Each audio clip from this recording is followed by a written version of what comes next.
Good evening and welcome to News Channel 8. I'm Jerome Aegean, and here's some of the top stories we have for you tonight. The ammunition bill passed in the legislature. Why are police helicopters flying over our houses? And Bogle's entertainment report. These stories and more are up next on News Channel 8.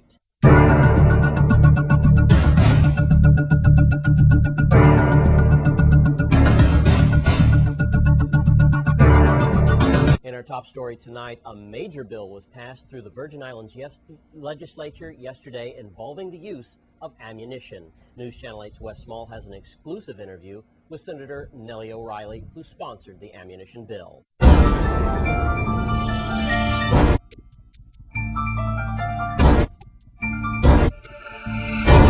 Several bills were passed in the VI legislature yesterday. Two on our minds have to deal with the crime situation, one with domestic violence. I'm pretty sure that the women and women's coalition like Mary Mingus and Clement Lewis, they're happy about that outcome. But another bill that was passed yesterday was the ammunition bill. Now that makes it illegal. So if you don't have the proper paperwork or the proper license and you are found with ammunition, that can be considered a felony.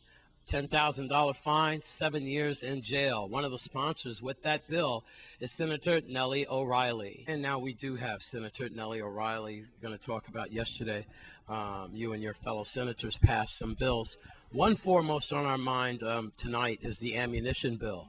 And this somewhat controversial. At least one of your colleagues, Senator Sanders, went on the record and saying as a gun owner, he's kind of leery about some of the wording in that.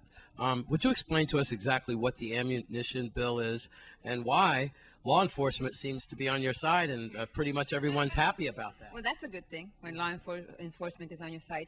You know what I think is important to remember is that there is already a law on the books that makes it illegal if you have possession of ammunition. What the law does not establishes is how a mechanism in which to license the possession of ammunition, and that's what this measure really sought to do, because there were a number of cases that once the person was convicted, the convictions were reversed or overturned by the Third Circuit Court of Appeals because the law was not clear enough. And so basically this measure, what it did was establish a mechanism, a procedure, a process in which a person may have a legal possession of ammunition. Let me ask you this.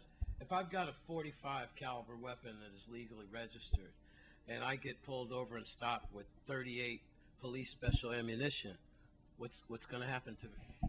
Well, you would be found to be in the illegal possession of ammunition because the ammunition that you are in possession of does not match the licensed firearm that you own. But the question I think that we need to ask is why, if you have a license to carry a .45, would you want to carry ammunition that does not match that gun? We need to remember that that when ammunition and guns get in the hands of the wrong people, the wrong people may use that to kill, to destroy life. Yes. And I think that the objective here is to protect life. It is not an attack against gun owners. It is definitely not a violation of the Second Amendment right to bear arms. It's an attempt to protect lives and to clarify a law that already exists. And I think that's really critical for us to remember, that law exists. All we are doing now is establishing a mechanism in which individuals may be in possession of ammunition legally. Domestic violence bill was passed yesterday. Could you talk briefly about that? Sure, absolutely. I think it's a very important measure. As a matter of fact, testimony, we received testimony when it went to a committee hearing where someone expressed the fact that it's probably one of the best bills in the nation that is comprehensive enough, that addresses a number of issues and seeks to protect women in many ways.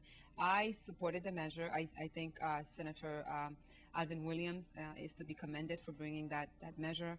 I think that we have seen an increase in cases of domestic violence and domestic abuse, and it's important that we have now things in place that would protect women, especially in the workplace. And as you just pointed out, the incident that happened. And I'd like to take this opportunity to just appeal to women that if they are in a situation where they believe that their life or the lives of their children may be in danger, that they seek the help that is available to them through the various groups for example, the Women's Coalition and other groups.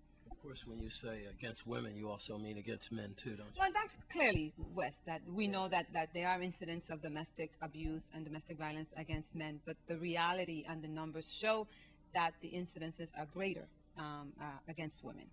Virgin Islands First Lieutenant Governor, woman? VI female First Lieutenant Governor?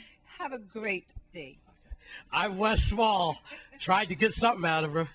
The Inquirer wants to know for News Channel 8.